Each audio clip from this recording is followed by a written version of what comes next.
Welcome everyone to another video with Argo. I'm D-Rec and we're going to jump right into a ton of catch-up because it's been 8 days since I've posted and a ton of really cool stuff has been announced these past few days, so I'm really excited to start talking about it. We've got some other stuff that I haven't seen too much coverage of that I definitely think deserves coverage, and some events in Japan that are going on right now that are a really good way to assess what's going on in Premium and what to expect once these next few sets release. Jumping right into it, we're going to go over the cards first, and I'm not going to go over the skills too much, just have them on screen so you can read them, and then I'm going to talk a little bit about what I think of them and some different interactions that they can provide.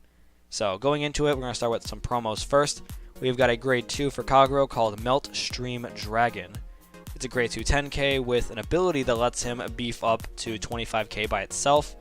Really solid, but the cost for it might be a bit extensive just because you want to save the soul or the counterblast for something else, say Berserk Dragon or the soul for Waterfall.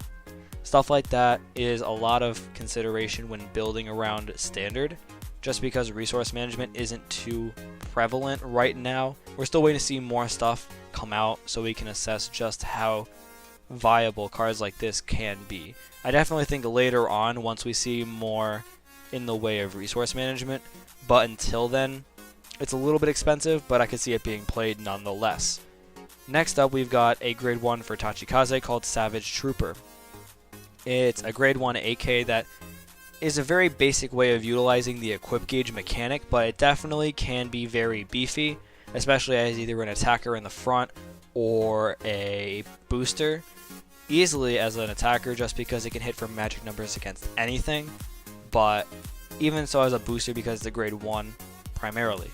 So I'd like to see what some lists play with this included, but again, I'm not too sure about how to go about building for Tachis. It's not something that I'm very adept at with playing and deck building around, so I will leave it to the experts that do play this primarily to assess whether or not it's going to be a really mainstay staple.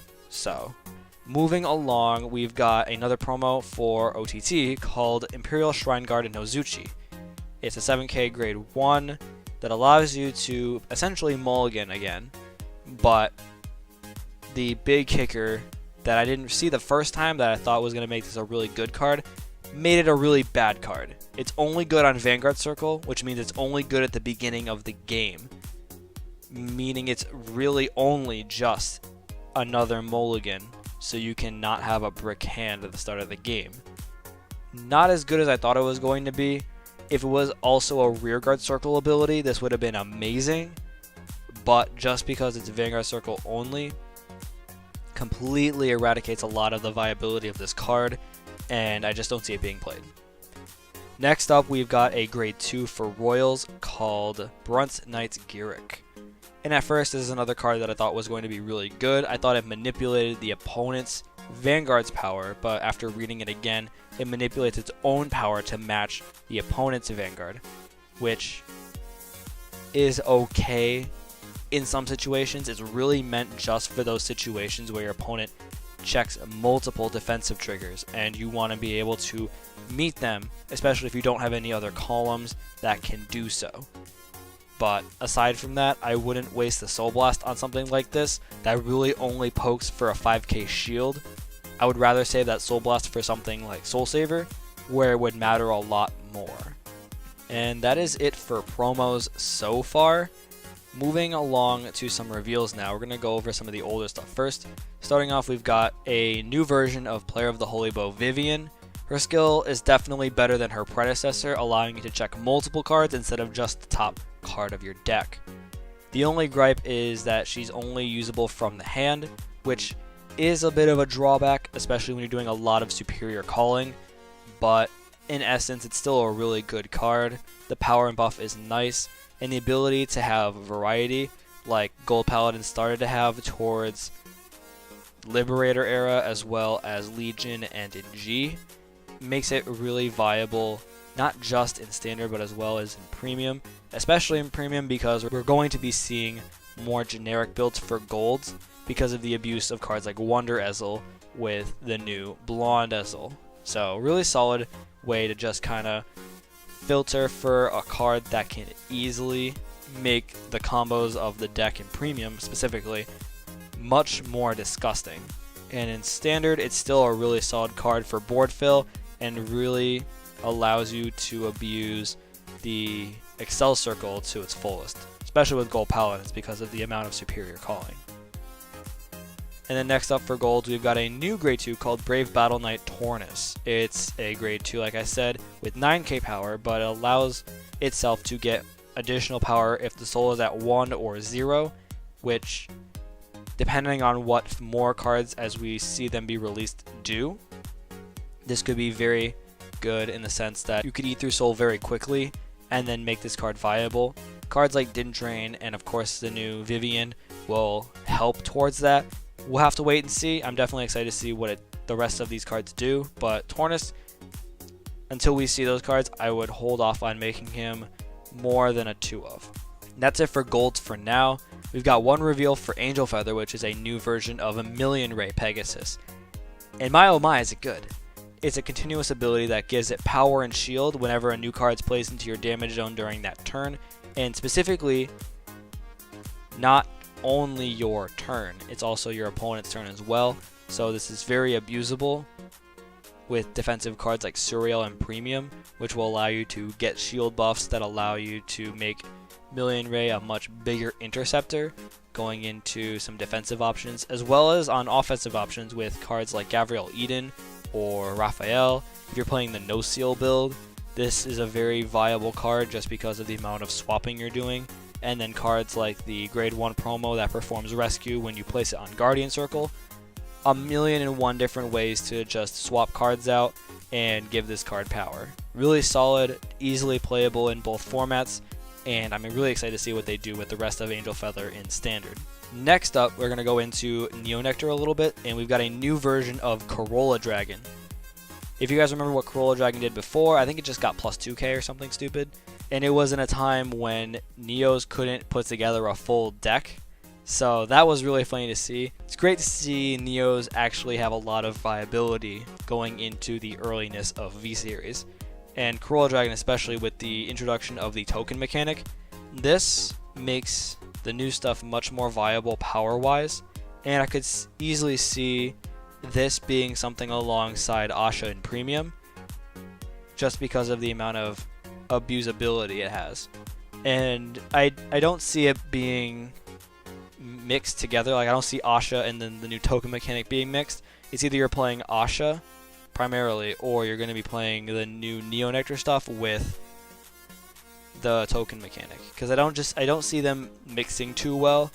You're going to want to have options with Bloom in Asha that you won't get from V-Series, and you're not going to have options with Bloom that integrate well with the token mechanic. But by itself, Corolla Dragon really solid in Standard. Next up, we've got a new version of Iris Knight. Before it was just a 10k vanilla, now it's a 13k vanilla, sort of. When it's boosted, it gets plus 3k. With the token mechanic, this is easily a card that pokes for magic numbers, which I do appreciate. I don't think it's going to be played at more than 2, though. Next up, we've got a new version of Maiden of Trailing Rose. The artwork, though, is prime, and I am happy to see that her new skill is just as prime. Her first skill allows you to call up to 2 plant tokens when she's placed on Vanguard Circle, or 1 if she's placed on Rearguard Circle. And then her second ability can buff up your plant tokens by an extra 5k, making them viable boosters or attackers, which is really nice.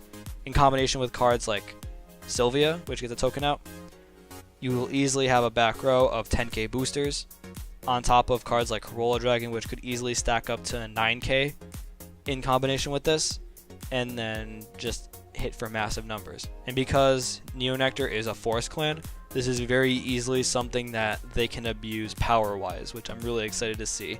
That's it for Neonectar. Now we're going to be moving into the Kagero stuff in the Cyqualia Strife booster.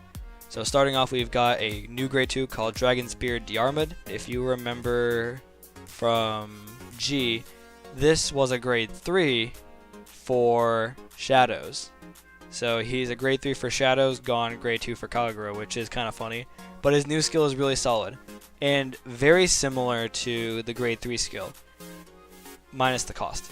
When it's placed, if you have less rear guards than your opponent, you can counterblast 2 to choose 2 of your opponent's rear guards and retire them. This is really cool. The counterblast 2 is a bit hefty in my mind, but I definitely see it being played. You combo it with Aramo, making it just a counterblast 1. That would be really cool to see, but I would want to see more in the way of resource management for Kagero before making this card something playable at like 2 or 3.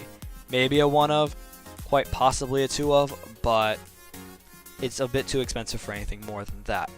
Going into the Nouvelle support, we've got the grade 1 and 2 reimagined in V-Series, but their skills are very much similar to their predecessors. So the grade 1 Nouvelle Orman Dragon says when it's placed, you can search your deck for a Dragonic Overlord and add it to your hand by revealing 1 Nouvelle in your hand and returning it to your deck. So a great way to filter if you don't have the grade 3 ride target you're looking for, and you kind of need that before you can go into Nouvelle anyway. So decent. I could see this being played as like a 1 or a 2 of, possibly a 3 of, but there are just other options that I would see being played over this. Next up, we've got a new version of Nouvelle Critic Dragon, which is another on-hit card like its predecessor, and it allows you to search for a Nouvelle from your deck and add it to your hand when it hits. So not too bad. It is a 10k, so it gets around those magic numbers to an extent, but I probably won't see this being played too much. Maybe as a 1 or a 2 of, but no more than that, just because you're not going to want that type of on-hit pressure all the time. Good for deck thinning, not so much for synergy. On to the big boy himself. Nouvelle Vague skill says act on Vanguard Circle. You can Soul Blast a grade 3 or greater to, during that turn, make your opponent's trigger effects nullified, giving him a 20k power, but losing 1 drive check. And then if your opponent has 5 or more damage, you can retire all of your opponent's rear guards. At first glance, it seems super duper OP, but once you step back and really look at what standard is like, this card kind of falls short, especially against the deck's worst matchup, which is OTT. Arguably because of the fact that they draw way too much and are able to generate a ton of guard opportunity through protect markers. So this essentially becomes a sentinel bait unless you play your preceding turns correctly and bait them on guard opportunity to then go into this. I don't see this being played too much. In some builds, it could just be Dragonic Overlord into Vague, or it could be just Dragonic Overlord into Waterfall, because Waterfall is still by itself a better end game finisher than Nouvelle is, but in another sense, Nouvelle is better in the sense that if your opponent doesn't have an opportunity to guard it, of course, in the best case scenario, you could go for either or, but Nouvelle is a great surefire way to guarantee that that game is going to end that turn, especially if your opponent knows they can't guard it all. It's just a means to prevent them from letting RNG get them back into the game with Miracle Healing and preventing them from resolving those trigger checks so that you can de facto win that turn. Going into the next portion of the video, which has to do with the PR stuff, we've got an English exclusive set for Q4 versus AL4 that is featuring some exclusive artwork for the English version only. And we've gotten to see the exclusive artwork for Blaster Blade. We're still waiting to see what the new Blaster Dark art was going to look like, as well as Dragonic Overlord. Now I'm wondering if these are the only 3. I think I saw another panel that had some other artwork with some other cards. I think for Tetsu, like Amon, I believe, or Asuka, maybe Kyo. I forget what the other panel looked like. I couldn't find it after looking it up again, and this was the only one I could find. So if someone else knows if there's going to be other PR stuff that's included in this, leave it in the comments, because I would love to see more about that. Can't wait to see what they do with that and the rest of the PR set. And that's it for card stuff. Moving into the Japanese tournament that I mentioned earlier.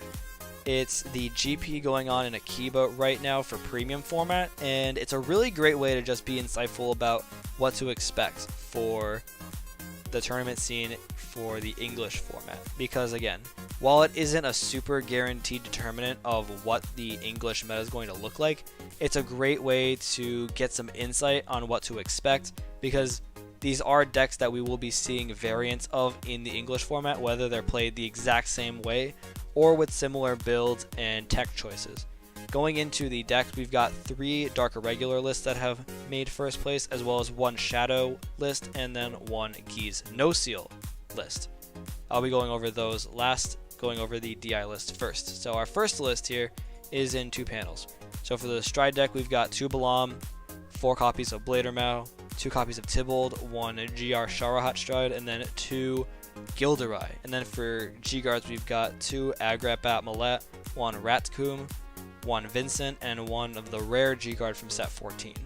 The Gilderai took me a bit by surprise because it's kind of a bad card in Premium, especially with the new guard rules, but it's a solid, like, out of the loop choice that no one would see coming, especially in those situations where they just don't have the guard resources. It's a nice little trick way of baiting for certain types of guard opportunity, and then go into Balam again later. But I definitely think before Balam is like the most ideal way to play that G-Zone.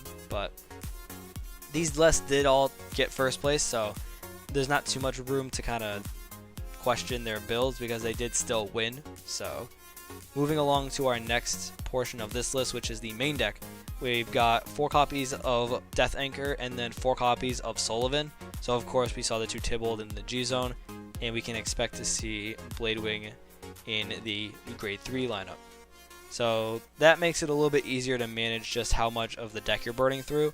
It does make it easy to filter for your Enigmatic Assassins because you do want those when you go into your Death Anchor play. And I think Tybalt's a really solid way of doing that because it soul charges relatively fast and it doesn't punish you for doing so because it can refill your deck from the drop zone.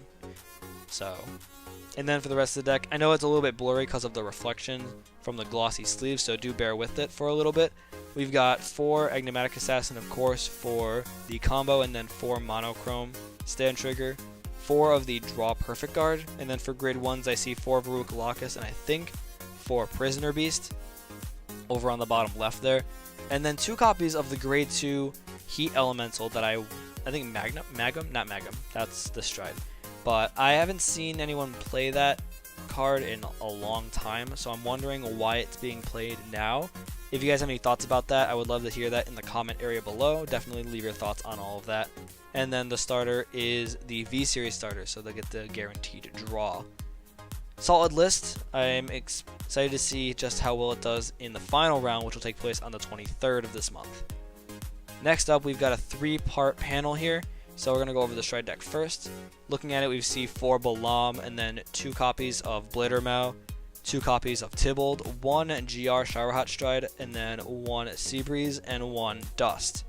And then for the G-Guards, we've got 1 Vincent, 2 copies of, I think that is Nighttime Gentleman Saint Germain or Agrat Bat Millet. It looks like the Fighters Collection 1 Agrat Bat Millet, but I am not too sure. And then the one tucked to the far left is the rare from set 14.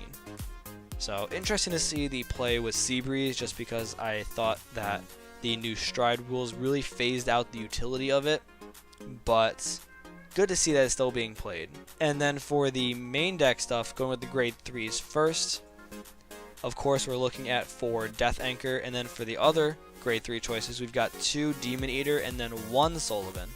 So the Demon Eater I'm happy to see is being played for the power option. I don't think they'll be playing it for the guard restrict option, just because you won't want to Soul Blast 10 when you want to keep your soul intact for the big loop-de-loop play with Death Anchor. And then for grade 2s, 4 Damon's Executioner, 2 Baleful Repressor, and then 4 of the new one that I think combos with Veruca. So someone will have to quote me on that because I forget what the name of the card is. And then for grade 1s, of course, 4 Veruca for the guard and power opportunity and the soul charging. Then 4 Weretiger Jaeger for the stride and of course the draw. 2 of a new grade 1 that's name escapes me at this moment. And then 2 copies of Succubus of Avarice. Nice little way to fetch for a perfect guard if you soul charge it by accident and need a way to guard next turn. And then for grade 0s, of course, 4 Enigmatic Assassin, 4 of the cat stand, 2 draw trigger perfect arts, 6 crit, and then 2 and 2 of the effect and the vanilla V heal. And then for our starter, we're seeing deranged singular, which is the draw 2 on stride starter from set 11.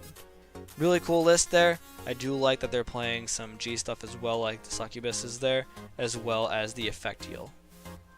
Moving on to our last Dark Irregular list, and this will all be in one panel here. We've got 5 grade 3s, so 1 Sullivan and then 4 Death Anchor. And then for our grade 2s, we've got 3 Tragic Claw, I think, and then 4 of the, again, combo card that goes with Veruca Lacus, and then 4 Demonted Executioner. For grade 1s, I see 2 Prisoner Beast, 3 Veruca Lacus, and then 4 of a new, I think it's Verfolger, I believe, is the grade 1 next to Were Tiger Jaeger, and then 4 Were Tiger Jaeger, of course. For our triggers, we're looking at Rainbow Triggers, so 4, 4, 4, and 4. And then we've got 4 copies of Enigmatic Assassin on the bottom left. And then, of course, the nice, shiny, stamped Protect markers. So 4 Tetsu and then 4 Misaki. For our strides, we've got 4 copies of Balam, 2 copies of Blittermouth, 2 Tybalt, 1 of the rare stride from set 11, 1 GR Sharahat, 1 double rare Fires Collection stride, and then 1 Dust. For G guards, we've got 1 Vincent, 1 Saint Germain, and then 2 Agrat Batmalat. Really solid list. The 5 grade 3s is a little bit risky, just because you want to really have the opportunity to get them, but it does open up avenues for main deck tech choices, so you don't run out of options to go into. And of course, that really is helped by the fact that you're playing the 4 draw trigger perfect arts there. Bunch of solid lists there for DI. Moving into our next 2, which is the first going to be Shadow Paladin, is a more Luard based list. So we're looking at 4 Dragfall Luard, and then for 2s, 4 Blaster Dark, 3 Dagda, 3 Ganon, and then 3 Slaptail.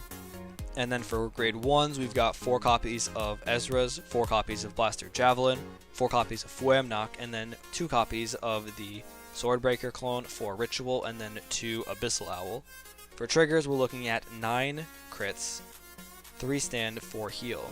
So 4 Belial Owl, of course, 5 of the V crits, 3 stand for Cursed Eye Raven, and then 4 of the effect heal, so no V heals for the big shield buffs. And then for strides, 1 Ultima, 1 Drag Strider, 4 Abyss, 2 Phantom Blaster Diablo, 1 Spectral, 1 Doomed, 1 regular Aurogeyser, and then for G-Guards, 2 Plotmaker, 1 Jolito, 1 Bronok, and 1 Dark Veil. And then for the starter, we've got Vikru. Solid list. I am a little taken aback that they're not trying to abuse the whole OG full bow with the V Blaster Javelin to search for Blaster Dark, just because it's a really great way to just easily guarantee your ride target. Vikru is still a really good starter though, just because of the countercharging option. Really solid list overall. And then on to our last list, which is for Gee's No Seal. This list is of course relatively standard to what we've seen in the past.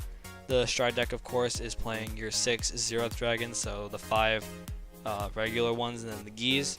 And then for the rest of the G deck, we've got 3 Surreal, 1 Rare from set 13, 1 Unflipper from Fighters Collection, and then 4 Raphael, and 2 Gavriel Eden. For the main deck, we've got 4 of the No Seal grade 3, and then for 2s, we've got 4 Broken Heart, 4 of the Celestial 8K, and then 4 Love Machine Gun No Seal. For grade 1s, 4 Battle Cupid, 4 Rescue PG, 4 of the Rescue Promo grade 1, and then 2 Stride Fodder, and 1 Angel Feather card that I believe is from set 13 as well. I just don't recognize it at this moment. And then for triggers, 7 Draw, 5 Stand, so the 1 Repharos of course is still very important. And then we've got 4 of the Sunnyside Angels, so we don't have any V-Series heals yet, which I'm going to assume is going to be a new version of Sunny Smile Angel because it was the first heal they got, so why not? And then they're playing 2 copies of the Dark Elemental grade 0. I forget what it does, but it is an interesting tech choice, and I would love to know why they thought it would be a good option for the deck. So really solid list. These are just some of them. There's a ton more on Twitter if you go through, but it's a great way to really get an understanding of what to expect in the English format to an extent. Like I said, the Japanese format is no primary determinant of what the English meta would look like. Keep your eyes peeled on that. I will be covering it some more once the event continues into the finals on the 23rd. So stay tuned for that, because that's going to be really interesting to talk about some more once it comes up. I will definitely be doing some more discussion on that later, so we can see just what to expect out of Premium going forward. And that is all for this video, and I will see you guys in the next one. Peace out.